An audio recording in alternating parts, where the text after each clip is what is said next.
President Salva Kiir has removed Lieutenant General Chola Deng, Deputy Director General for Administration and Finance of the Internal Security Bureau, and Dominic Duke Chom, the Executive Director, in his office. Lawmakers demanded that the Minister of Finance and Planning and the Governor of the Bank of South Sudan be summoned to explain why government workers, including MPs, have not been paid. And President Salva Kiir has reiterated his commitment to fully implement the revitalized peace agreement during a meeting with the Swiss envoy to the Horn of Africa on Monday. This is stories and more coming to in this news bulletin with me, Lasuba Memo, and now the news in detail. President Salva Kiir has removed Lieutenant General Chol Agoth Deng, Deputy Director General for Administration and Finance of the Internal Security Bureau, and Dominic Duke Chom, Executive Director, in his office. The changes announced on Monday on the state broadcaster SSBC also saw the appointment of Lieutenant General John Manute Wall as Deng's replacement and the reassignment of Ambassador Ajing Deng Ajing to replace Duke Chom. Meanwhile, Yar Peter Machar was named Chief of State Protocol. In addition, Madud was appointed to the National Parliament, filling a seat left vacant by the death of his father, veteran SPLM lawmaker Arop Madud Arop. A lawmaker has demanded that the Minister of Finance and Planning and the Governor of the Bank of South Sudan be summoned to explain why government workers, including MPs, have not been paid. Michael Roth also raised concerns over continued delays in salary disbursement for public servants, members of the organized forces, and lawmakers themselves.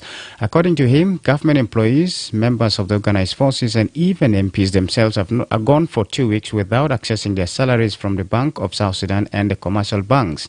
Michael Roth stated that they have been going to the Bank of South Sudan and commercial banks but find no cash at those financial institutions.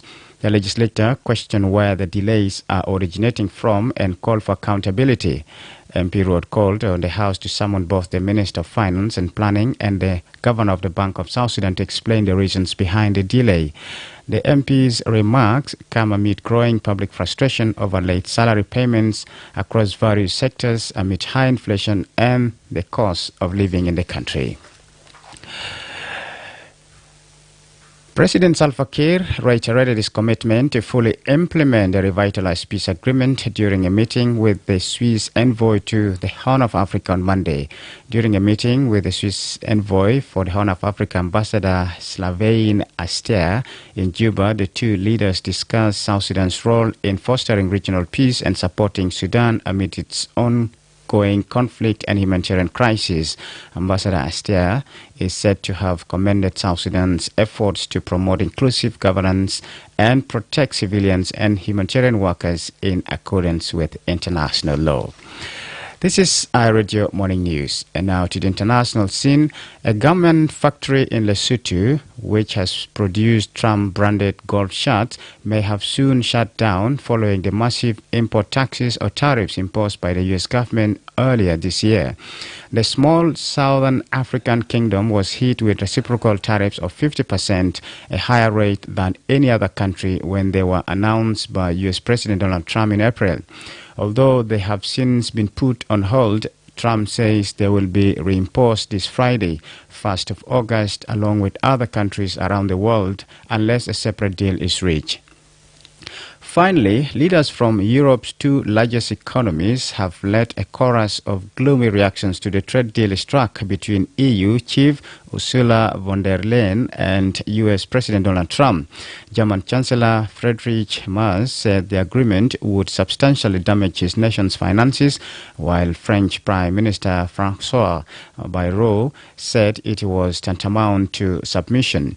The reaction has been downbeat across the bloc, though several capitals acknowledged signing an uneven deal with was worth it in order to avert an all-out trade war. It will see a 15% tariff on most EU exports to the US, half the rate threatened by Trump, in return for Europe buying more American energy and slashing taxes on some imports. This is iRadio Morning News, and to end this bulletin, here's a recap of the headlines.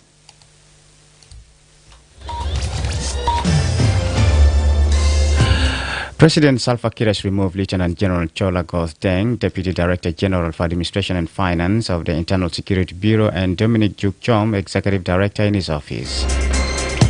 Lawmakers demanded that the Minister of Finance and Planning and the Governor of the Bank of South Sudan be summoned to explain why government workers, including MPs, have not been paid. And President Salva Kiir reiterated his commitment to fully implement the revitalized peace agreement during a meeting with the Swiss envoy to the Horn of Africa on Monday. That's the end of iRadio Morning News. If there is a story or an event you'd like iRadio to cover or report about, please send us a text message at +211 925 287 It's also a WhatsApp number. Follow us on X at iRadio Juba, like our Facebook page iRadio. Subscribe to our YouTube channel at iRadio South Sudan. You can also visit our website and listen to us online at www.iradio.org. Stay tuned for the news in Arabic at 8 o'clock. I'm Lasuba Memo. Thank you for listening.